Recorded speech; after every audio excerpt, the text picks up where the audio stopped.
It is now my pleasure to introduce Dr. Pramod Verma, the keynote speaker for today's webinar. Dr. Pramod is the CTO of EkStep, a not-for-profit creating learner-centric technology-enabled platform aiming to provide learning opportunities for 200 million children in India. In addition, he continues to be the chief architect of Aadhaar, India's digital identity program that has successfully covered more than 1.2 billion people. He's also the architect of various India Stack layers, such as eSign, Digital Locker, and the Unified Payment Interface, or UPI, all of which are now working at population scale in India. I now invite Dr. Pramod to deliver his keynote. Over to you, Pramod. Thank you, Soumya. Thank you, Viraj. Pleasure to be here. I'm sorry I'm away in town, away from town, so I can't turn on my video, but I hope I get to share my deck and walk you through. So today I'm going to speak about the underlying constructs of using an approach of digital infrastructure to solve or help solve societal challenges at scale. And there's no better set of cohorts of people to speak to than the market players who are probably attending today, because eventually the solutioning, contextualization, solutioning, innovation requires a vibrant ecosystem around this infrastructure. But the last 10-year journey has been pretty interesting for India. And that I would like to take a few minutes to walk you through and take a big picture view before I hand over to the rest of the Digit team to walk you through their deck. So if you look back in 2008, 12 years ago, you will see that 17% of India was banking. And this is from the recent study. 17% is actually quite low, and it's sub 20%. But all of us probably all our parents had bank accounts. So we probably wonder how the banking was so low penetration. But that was the reality as late as 2008. And this is due to many friction that the system typically end up introducing into the system. So at the same time, 2008, I want you to take cue back 12 years ago. India was spending roughly about 2.5% of the GDP, $50 billion on direct subsidy. And as all of us have read, many of the subsidies don't reach the intended people at all. And they are diverted because of the traditional supply chain of delivering them. And they were expensive supply chain, transportation, stocking, storing, transporting, delivering. And in the meanwhile, a lot of leakages in between. And that's not an efficient condition at all. So there were two primary reasons. And yesterday you would have heard Dr. Sharma talk about the reason why even Aadhaar was constructed. And it was not at all, it was from a developmental perspective, ready to resolve some of these issues. But at the same time, even today, I think even 10, 12 years later, we are starting to see the change. But you would have probably seen the work related to open credit network and so on. So it's precisely towards access to credit, access to capital.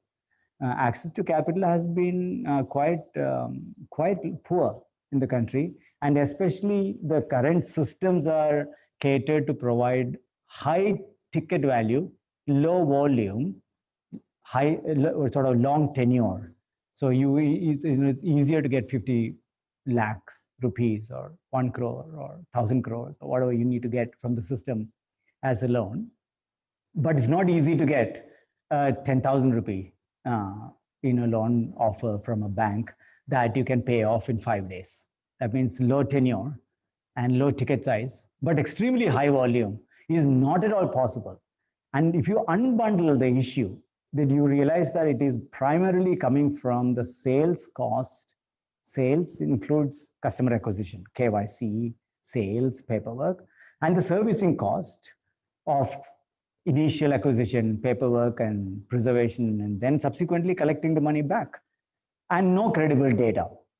No credible data for any of this poor SME. And Rajni has been, at the center of that story, being a small SME, unable to get a low tenure, a low ticket size loan for her purposes.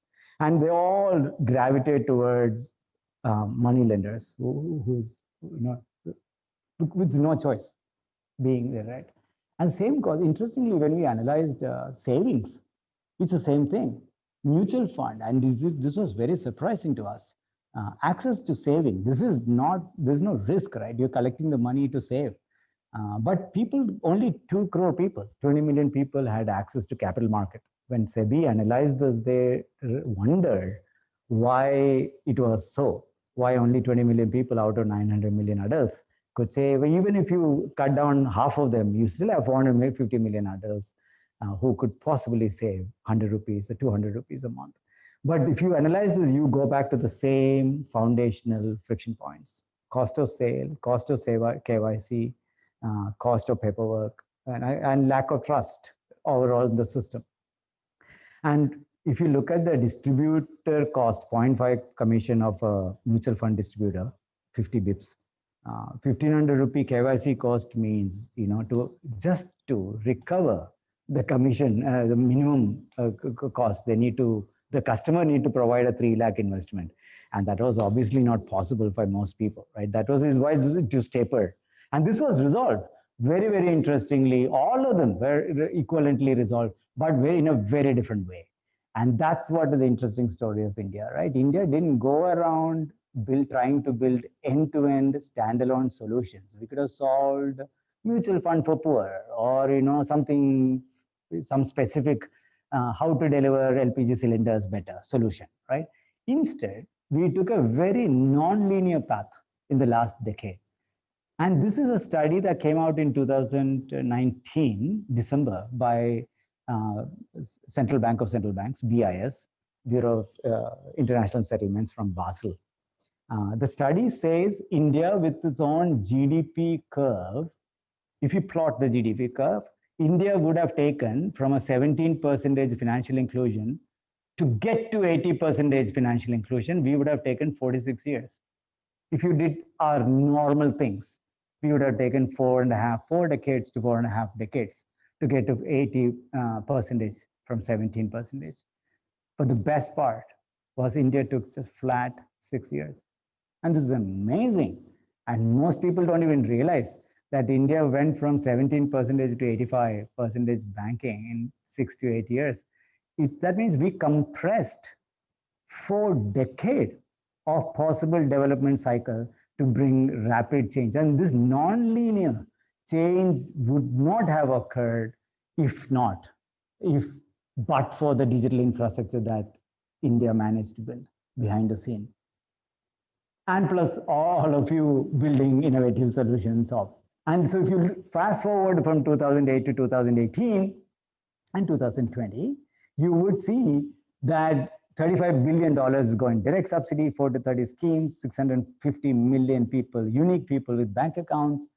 And this all happened because thankfully we had all three across political spectrum, by the way, interestingly, supporting the digital underpinning or digital infrastructure building, irrespective of the parties. They all supported it, regulators supported it, and all of you and all of us coming together to build a digital infrastructure.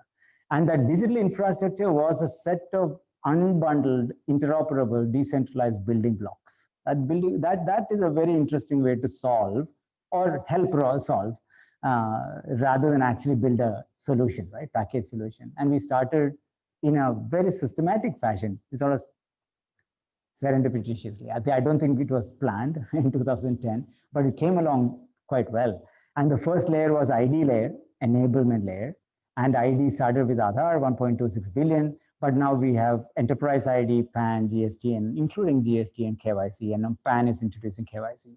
So it's very, very interesting that identity was the first set of enabler with very, very impressive numbers. And you have heard probably Aadhaar, 47 billion Aadhaar authentication, nearly 10 billion eKYCs. And of course, 650 million people having direct bank account linked to Aadhaar, which really came in handy during COVID, by the way. April and May was the time when India was the only country where we could deposit it to 650 million people bank account money directly to their bank account with almost negligible cost. It's just unbelievable how some of this came in handy during that's the resilience of the country kicks in. And engagement layer was the second layer of. So once you provide the identities, core enablement layer, then you engage them in transactional systems where you have paperless signature through e-sign, Aadhaar payment bridge for depositing money from government subsidies. The 35 billion I talked about goes through that. AEPS for micro ATMs, UPI, of course, if you're not been using UPI, probably you are living under the rock. 2 billion transactions a month. That's just in 4 years. It's an amazing story. And of course, systems like Digit doing e-governance engagement, transactional engagement, like property tax and applying certificates and all the things that most of the people do. Some of you may not do, but most of India do. And learning platforms, education side platforms like Diksha, they're all engagement layers, engaging the citizens. And then we go on to empowering the citizen, which was the next drive for us. There are two ways the people are getting empowered in one sense. One is their ability to move around with their own digital credentials. That means all the certificates, all the mark sheets, all the transfer certificates, property tax certificate, bill payment, whatever, acknowledgements and everything else that you have. The ability to get that in a machine readable, digitally signed manner, plus the deeper architecture, which is offering data, transactional data. That means millions of people, when they engage with systems, all of us leave behind digital footprints. And those digital footprints are a copy of that digital footprint, basically, not the whole thing. The copy of that is given back to us. And now this is coming as a right under the data protection bill. But what is the real power? If you look back my earlier slide, you will see lack of trust or the cost of trust is very high in the system. Nobody knows whether you are a SME, whether you are a good taxpayer, whether you have a reasonable balance, whether you have an insurance with you, or you have maybe a 10th class pass or a degree, maybe ITI or a degree certificate you have. None of this is provable easily. The cost of validating these claims is very, very high. So converting them to machine readable, digitally signed artifacts, both data and credential, suddenly the cost of trust comes down dramatically to the system. And why does it help? When the cost of servicing, cost of customer acquisition, cost of servicing. So the first layer is enablement layer is cost of acquisition. Engagement layer is cost of processing. And empowerment layer is cost of trust. If all three can be dramatically reduced, suddenly market players, private banks, private insurance companies, private edtech companies, healthcare providers, their ability to provide sachetized products all the way to India 2 and India 3, not just India 1, becomes a reality because cost of business comes down, cost of compliance comes down. And unless we manage this systematically, the innovation won't happen, right? And this is not the end. India has actually been layering a bunch of stacks, from governance stacks like the Digit today you're going to hear about, education stack and health stack, of course, a lot of work getting done, and the things that you're already familiar, like goods and services, GSTN, FASTag, e-way bill. All these are API-based digital infrastructure. And I'm using digital infrastructure in a nuanced way compared to a digital platform, because infrastructure is more decentralized and it doesn't have any platform connotation. It could be a set of standards as well, right? All this could be put together to create a decentralized but connected, coherent network.